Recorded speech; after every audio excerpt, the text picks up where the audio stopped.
My daughter took us all out to this really fancy restaurant, and we had a really good time. And it was still warm out, and she said, "Why don't you come by the house? We'll have a few drinks on the side porch, and just enjoy each other's company for a little bit because we don't get to hang out that much with each other." So we did, and she had mixed me a drink, and I was sitting there talking. We were laughing, and the last thing I remember was looking over at my grandkids, and that was it. The next thing I know, I'm waking up and I'm being put into this ambulance. Mm. I had had a major heart attack, and my daughter, Brandy, actually brought me back. And she, not to go down a different trail, but just to promote her, she's actually quite the singer herself, isn't she? Oh, yeah, her and my other daughter, Sierra, both gifted, talented performers. Oh, Yeah. that's great. And so I was following that. I'm like, you mentioned you had a heart attack, and I was like, oh my God. So I was like, it's like a viewer watching your movies falling off their, it's the second half of the movie and they fall off their seat with this unexpected twist. And look, I know it's harder for you than for us, but Yeah, glad you came out of it. But thank then you. you kind of shared something. You did a nice little production of an NDE. You shared that. It took you a while, but then you came out and said, you know what? I think it's time maybe to share this. And that's kind of what got me to reach out to you for this call today was you had your own near-death experience and you were going to keep it to yourself, but then you decided to share it. So you want to talk about what changed your mindset, and then we could talk about what happened. Yeah, it wasn't an easy decision.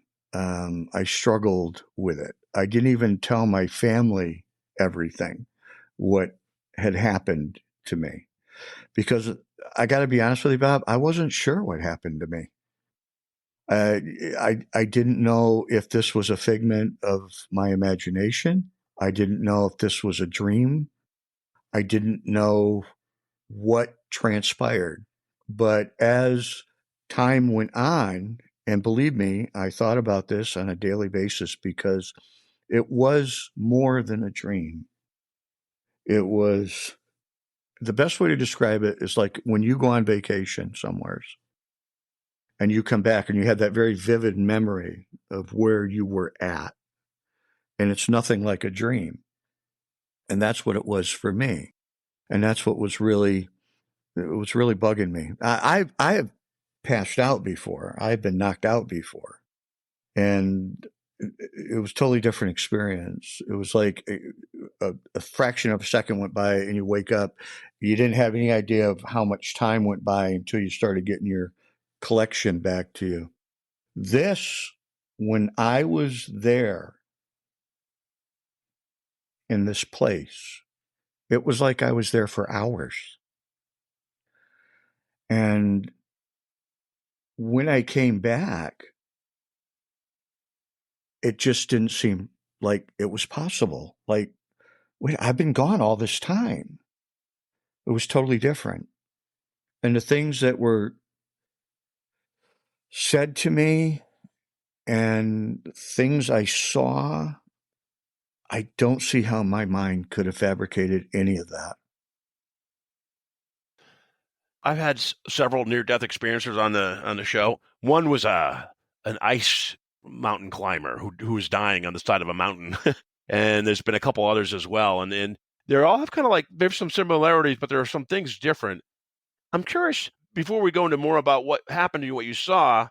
What was different when you came back? Was it like very loud? Was the sensation surreal? Did your body all of a sudden your body hurt? I mean, what was going on when you as soon as you came back? As soon as I came back, I was actually asked. They wanted to know if I wanted to stay or if I wanted to go back, and I chose to come back. And when I came back, it was instantaneous. I remember coughing, and the first thing I heard was my daughter said, "Oh, thank God." And I sat up, and the brightness was gone, and it was darkness.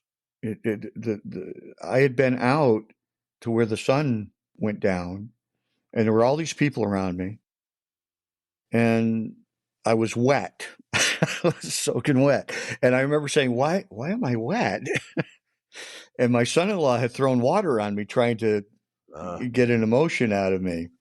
My wife actually held my head and my tongue back. It was my daughter that instructed everybody, my wife, my son-in-law, because she was first in CPR and healthcare. And my daughter's the actual one that did the pumping on my chest. And I got to tell you, for a little girl, she she racked me up. I was going to say, when you came back, I mean, you must have gone from bliss to painful. I mean, did you crack a rib or anything? Well, it wasn't instantaneous. I felt a little stiffness, but the next day, I mean, it felt like you put me through a ringer. It felt like she hit me with a freight train, and for about a month afterwards, it was very, very painful, very hard to go to sleep at night. Yeah, but she didn't break any ribs. But the doctor told her, he said, if you hadn't have done what you did, your father wouldn't have been there by the time the ambulance got there. Yeah, children really are a blessing, aren't they?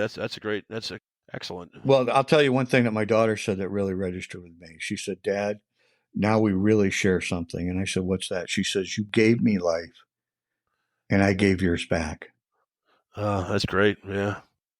A question comes to mind, John, about when you were in the other realm or other world. I mean, when I've talked to other people, it's consciousness. Here, it's heavier, it's air, it's whatever, it's a different thing. So the feeling must have been totally different in the other space versus here, correct?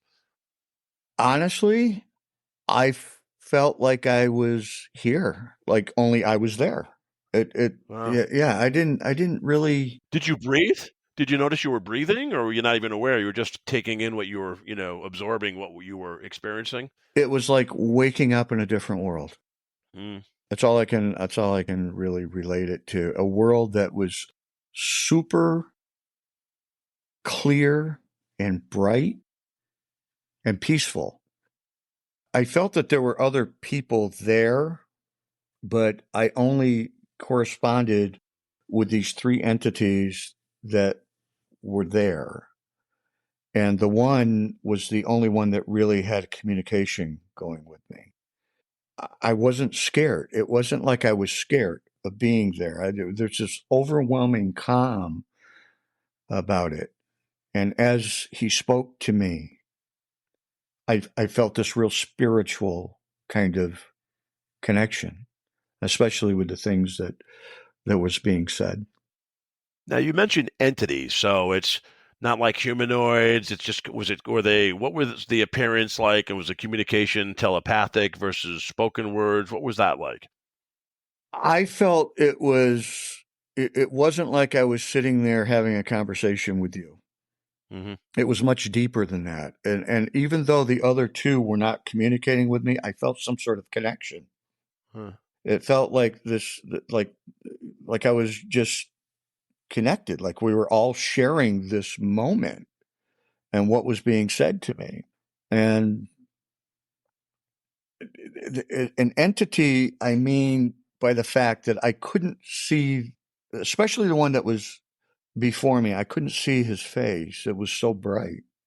And the others were kind of subdued brightness where I could kind of make out a facial feature, but it was like just this bright light where you couldn't really see anything. But the one that stood in the center just outshined everything. There was like this magnificent brightness about him.